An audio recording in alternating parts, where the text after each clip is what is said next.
Assalamualaikum warahmatullahi wabarakatuh. Kembali lagi bersama Merapi Flasher di sini pastinya. Langsung saja ya, kembali lagi ada Xiaomi Redmi 5A. Xiaomi Redmi 5A datang dalam posisi dia sinyal lemah. Kita akan coba masukkan kartu Tri yang aktif. Jadi kalau teman-teman dapati sinyal lemah, pastikan dulu untuk mencoba memakai kartu yang kuat ya, provider yang kuat di area teman-teman. Saya gunakan kartu Tri. Kita akan coba masukkan kartu Tri yang aktif. Dan saya dapati memang ini SIM 1 belum ada sinyal. Untuk SIM 2 nya sudah ada sinyal, ini 4G. Kita masuk di pengaturan tentang telepon.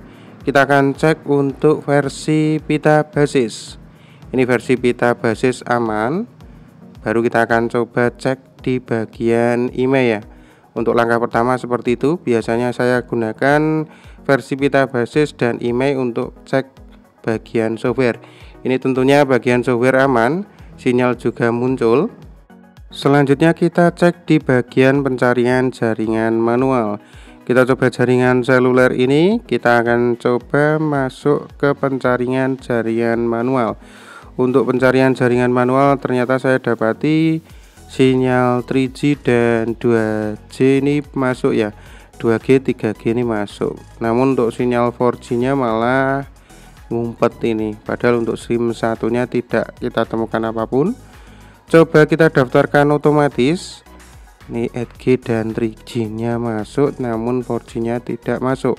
Kita akan coba paksa ya masuk ke ini penyimpanan internal ini. Kita ketuk berulang kali untuk menguji informasi telepon. Jadi untuk info telepon 1 ini tidak kita pakai dulu.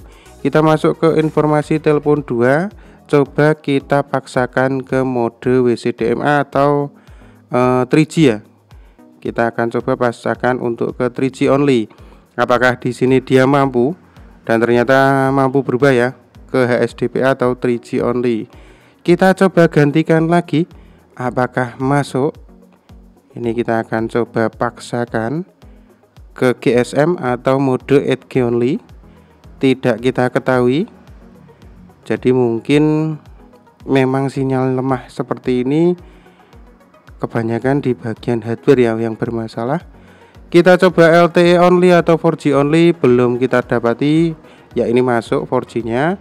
Berarti di bagian RF, ICPA dan WTR tidak ada masalah sama sekali. Jadi tadi untuk pencarian jaringan manual 8G dan 3G hadir, namun 4G hilang. Tapi di sini 4G malah muncul. Kita coba panggil layanan operator. Durasi muncul, ini durasi muncul. Bisa ya, masuk ya. Tapi untuk SIM 1 dia tidak bisa membaca sinyal, hanya kartu SIM yang terdeteksi.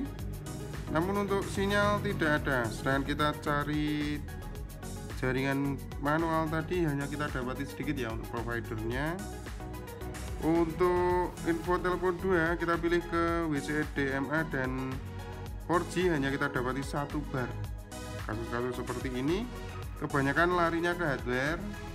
Bisa jadi di bagian antena atau penguat akhir itu bermasalah ya, tapi bukan di IC. Di mungkin penampang antena atau kabel antenanya bermasalah. Oke, berarti bisa kita pastikan kita harus membongkar handphone ini. Karena untuk email baseband sinyal juga muncul, namun hanya 1 bar saja. Oke, kita lanjut. Sekarang hilang ya ini. Berarti bisa kita pastikan di bagian hardware bermasalah. Kita matikan handphonenya, kita keluarkan kartu SIM yang aktif ini. Kita akan fokus di bagian hardware. Tidak ada yang kita gantikan karena ini RF, BTR dan PA tidak ada masalah. Namun kenapa sinyalnya lemah? Kita akan coba percepat.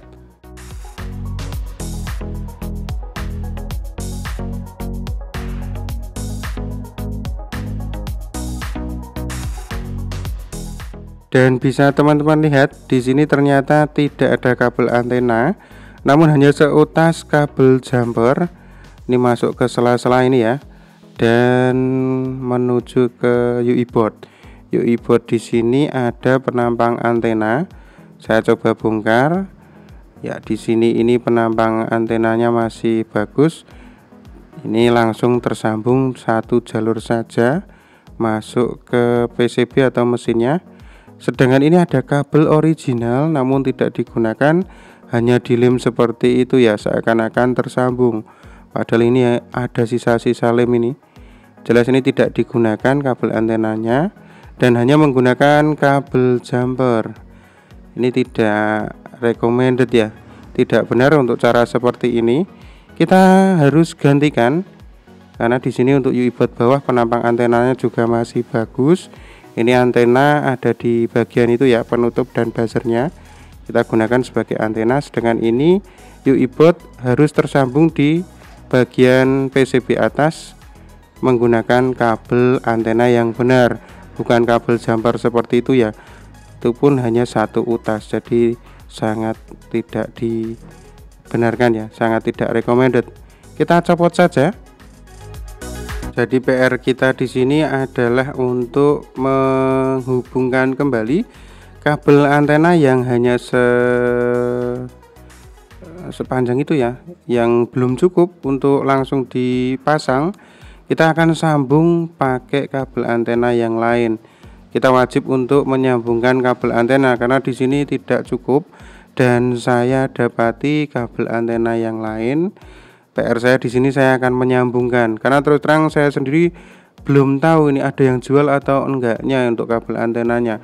Mungkin kalau teman-teman punya masukan ya, kabel antena atau kabel apa itu untuk harga dan di mana yang jual, itu malah lebih recommended daripada kita langsung jumper atau kita langsung solder di bagian mesin. Kasihan yang setelah ini kita pasang ya, tidak bisa mencopot dan memasang seperti biasanya, karena kalau original itu sambungannya pasti ada di sini, ada sambungan.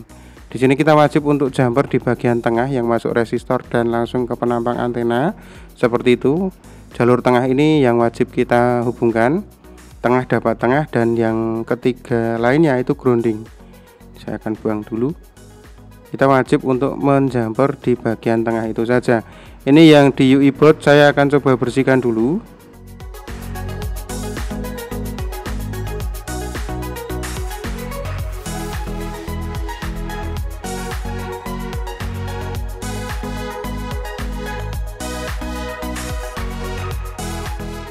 Selanjutnya kita akan mengelupas ini kedua ujung kabel antenanya. Jadi di bagian dalam antena itu bagian luarnya serabut, di bagian dalam atau tengahnya juga serabut. Namun ini yang kita pakai ya, intinya itu di bagian tengah dalam itu diselimuti isolator juga nih, dalam putihnya itu. Kita wajib menghubungkan di kabel antena yang lain, jangan sampai kedua sisinya tersambung. Jadi kita pisahkan ya, serabut luar kita masukkan ke serabut luar, serabut dalam juga kita masukkan ke serabut dalam. Kita sambungkan seperti itu. Kita butuh lukai dulu. Saya akan bakar kabelnya pakai korek api ya. Ini bertujuan untuk tenolnya merekat lebih baik, karena ada isolator juga di bagian kabelnya itu sendiri. Seperti kabel jumper harus kita lukai dulu untuk kabel jumper itu. Ya layaknya kabel jumper, kabel antenanya juga seperti itu. Kita lukai. Untuk kabel luar serabut itu grounding kita hubungkan ke kabel luar juga. Kabel yang di tengah itu kita juga sambungkan. Dan ini saya kasih cat UV atau cat PCB. Mungkin saya sendiri ingin bertujuan agar tidak bocor mungkin ya. Seperti itu. Tinggal kita selimuti aja. Agak lama. Setelah ini saya akan panaskan pakai lampu UV. A few moments later. Oke, setelah kering kita sambung di bagian ini kabel dalam juga, dan setelahnya juga kita kasih lem UV ya. Tidak lupa kita keringkan, jangan sampai terhubung di kedua kabelnya ya. Jadi kabel serabut luar biarkan berhubung dengan kabel serabut luar, sedangkan kabel serabut dalam biar terhubung dengan kabel serabut dalam. kita kasih lem UV untuk menutup sambungannya. Setelah ini kita panaskan. A few moments later. Oke, setelah semuanya kita lem, tinggal kita lapisi pakai isolasi ya atau yang lain supaya lebih rajin lagi. Ini karena darurat, saya tidak tahu untuk beli kabelnya di mana juga, dan kita yang pasti endingnya dapat sinyal yang lebih bagus gitu aja. Jangan cuman di jumper dengan satu tas tali jumper, tidak recommended ya. Ini di bagian tengah atau kabel serabut tengah kita pastikan menuju ke penampang antena. Sedangkan untuk 3 jalur yang lain itu satu jalur ya, satu jalur grounding. Kita bisa bebas untuk menghubungkan ke 3 jalur itu, sedangkan yang tengah itu ada jalur tersendiri.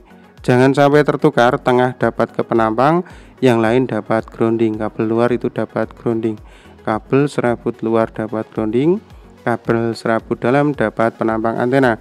Seperti ini.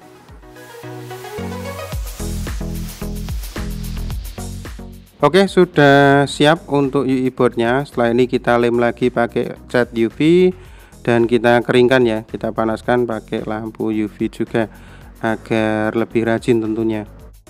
A few moments later. Oke, di bagian UI board sudah selesai. Lanjut kita akan pasang di tulangan ya.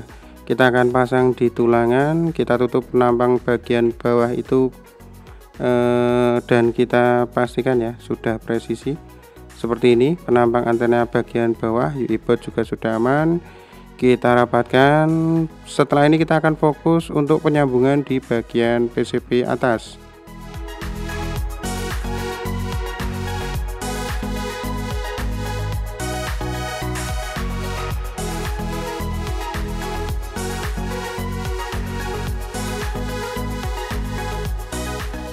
Oke, siap, kita sambungan di bagian PCB atas.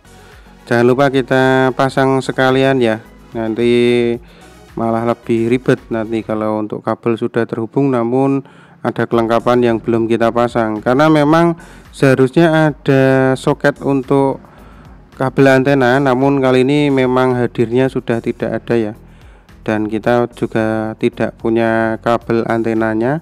Jadi mau tak mau kita langsung sambungkan ke bagian PCB nya. Kita akan putuskan ini kabel yang masih tersisa, kita presisikan aja ya biar tidak terlalu berlebihan, maksudnya pas ya, tidak terlalu panjang juga tidak terlalu pendek. Kita paskan untuk memudahkan kita saat penutupan dan meminimalisir nanti kalau putus kabel ya, untuk kalau putus kabelnya seperti itu.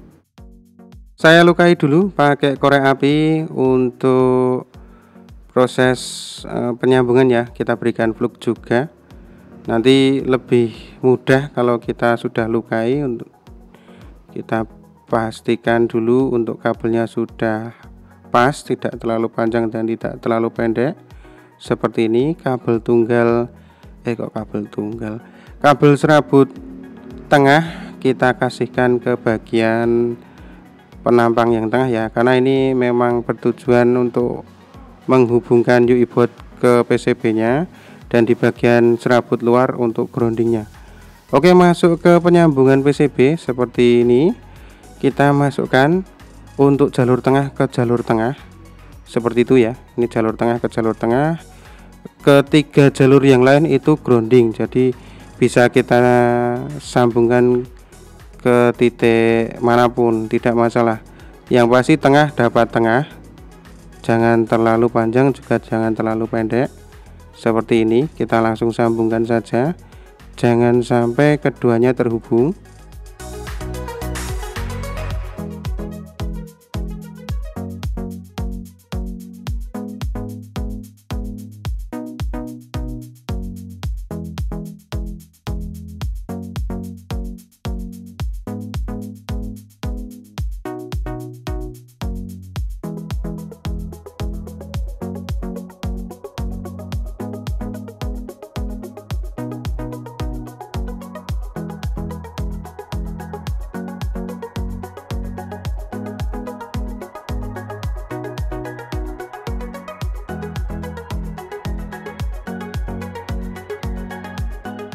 agak susah ternyata untuk penyambungan kabel serabut di bagian tengahnya. Bisa kita hilangkan kapasitor itu, langsung kita menuju ke antena switch ya, ke antena switchnya, tapi di bagian tengah juga. Jadi bisa kita langsung sambungkan tanpa kapasitor juga tidak masalah. Yang pasti terhubung di antena switch itu sendiri ya. Ini di sini kita pasangkan di bagian tengahnya. Ini karena emergency ya, kita tidak punya kabel antena, datang dalam keadaan terhubung dengan seutas kabel jumper. Ini pastinya tidak recommended, tapi ya mau gimana lagi, yang pasti banyak jalan menuju nota pastinya. Tidak usah berkecil hati, sambungannya yang kita pastikan yang bagus ya, yang benar-benar masih kuat, presisi. Jangan sampai nanti sampai ke user malah sinyal lebih buruk lagi. Semoga saja dengan penyambungan seperti ini sinyal sudah lebih mantap pastinya seperti itu. Oke, setelah ini kita akan coba pakai kartu SIM yang aktif ya. Pastinya kita akan tutup dulu pakai lem UV. Seperti tadi di UI board juga kita tutupi pakai lem UV. Setelahnya kita akan keringkan pakai lampu UV juga.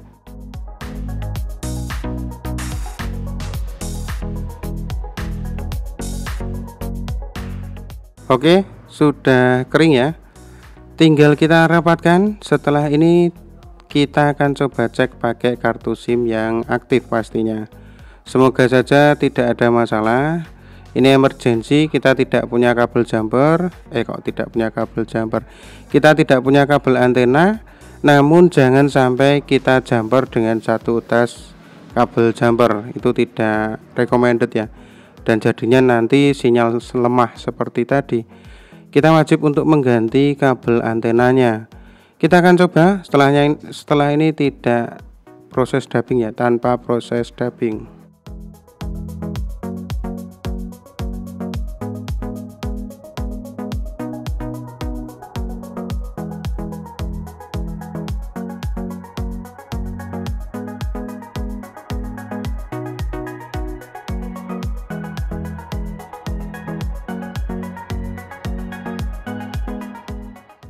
Oke, sudah masuk. Kita coba perjelas dulu. Ya, sekarang sudah ada keterangan ya, indikator barunya pun sudah terlalu penuh ini malahan. Yang pasti sudah 3G H+ sudah masuk. Kita masuk ke pengaturan dulu. Kita pilih kartu SIM dan jaringan seluler. Kita coba data aktifkan. Kita masuk ini data aktifnya internet, pakai kartu SIM kedua ya. Kita coba kartu SIM pertama. Dan kita cek untuk tipe jaringan prioritasnya LTE. Seharusnya ini 3G nya berganti ke 4G ya, masuk. 4G sudah menyala, sinyal sudah berfull semua ya. Seperti tadi untuk penyambungan kabel antena. Ini yang jadi PR karena ini terlalu agak kita nanti tipiskan di bagian ini. Yang pasti sudah bisa, sinyal juga sudah penuh. Kita akan coba panggilan layanan operator ya. Untuk memastikan, kita coba cek.